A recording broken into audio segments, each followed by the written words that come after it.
акиматқа келіп тағы да алда Нұрболат деген өздеріңіз естідіңіздер ғой, жауап берген жоқ. Білмеймін, бір жерге ұстап кетті Яндекс. Акимат өзін таба алмайды. Қай жерде жүр? Алла біледі. Парковкасы не болса да. Акимат өзі қайда?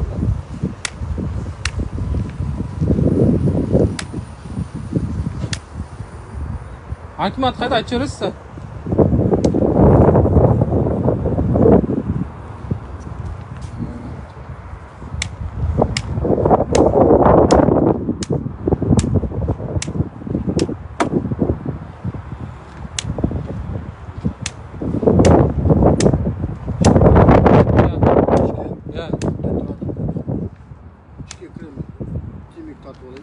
Қаяқта айтып жүре аласыз? Қаяқта айтып жүре аласыз? Осылай тіке ма? Ары қарай жүремін.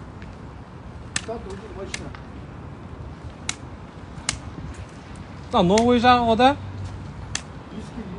Новый жағына кел, қайда? Барамыз бірге. Брат, айтып жүрсең, уақыт жоқ просто. Тұр менен ұстап.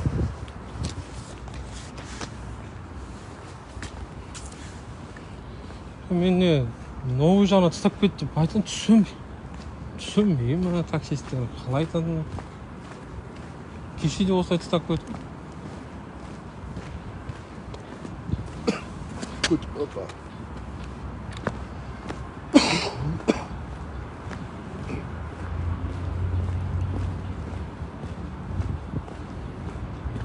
Şöyle oldu. Pardon oldu.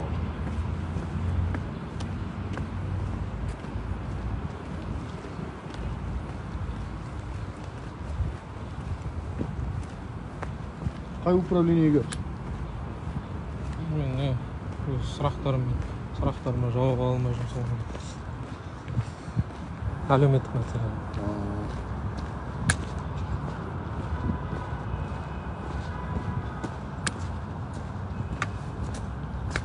Что? Бұл жайлап жүремін. Пандус па? Пандус. Болды.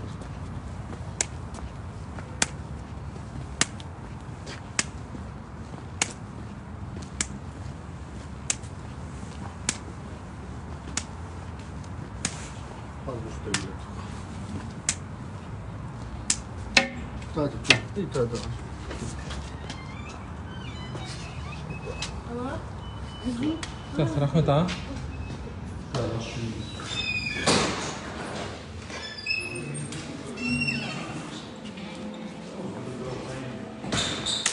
Ассалаумағалейкум. Брат, әлеуметтік сұрақ бойынша әлі жауап ала алмай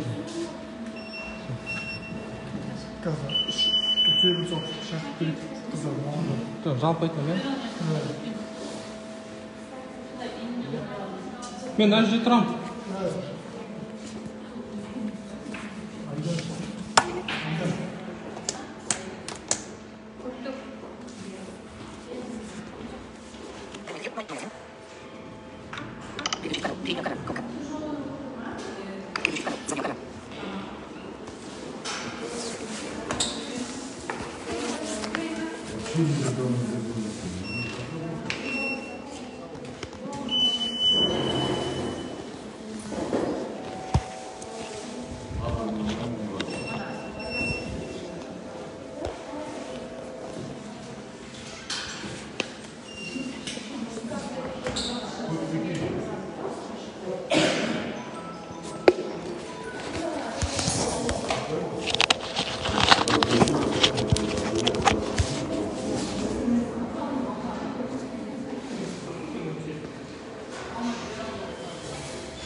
Şükür.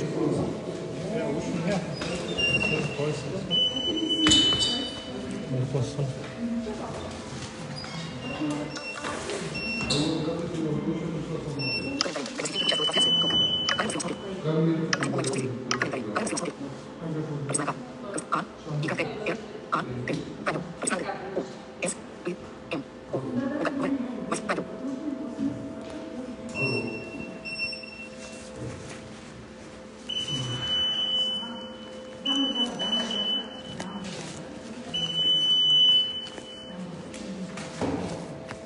Я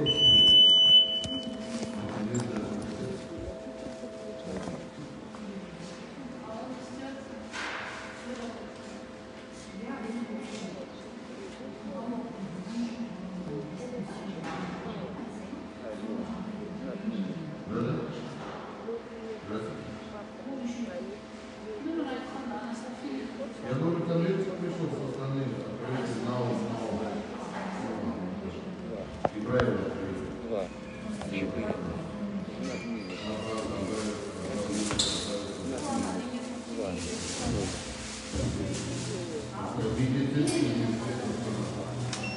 Целями национального плана является реализация принятия Республики Казахстан обязательств, связанных с ратификацией Конвенции о правах инвалидов, далее Конвенция, и формирование инклюзивного общества через создание благоприятной среды для всех уязвимых групп в рамках социальной модернизации Казахстана до 2030 года.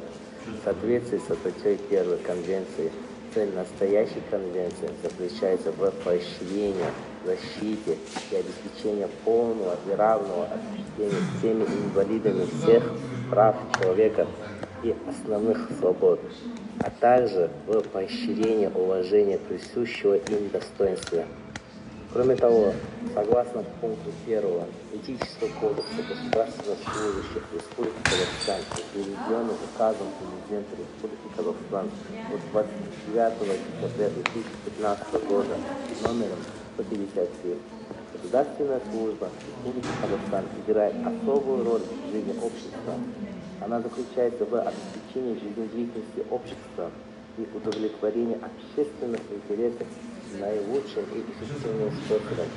Государственные служащие в своей деятельности должны быть приверженцы государственной политики и последовательно в жизни, стремиться сохранять доверие общества к государственной службе, государству и его институтам. Общество рассчитывает, что государственные служащие выполняют свои обязанности и функции компетентно и эффективно в соответствии с законами со всей добросовестностью. В соответствии со статьей 1 Конвенции, настоящей конвенции заключается в поощрении, защите и обеспечении полного и равного осуществления всеми инвалидами всех прав человека и основных свобод, а также поощрение полный игнор жасап тастады ғой. Согласно государственные участники обязуются обеспечить поощрение полной реализации всех прав человека и основных свобод всем инвалидам без какой-либо дискриминации по признаку инвалидности.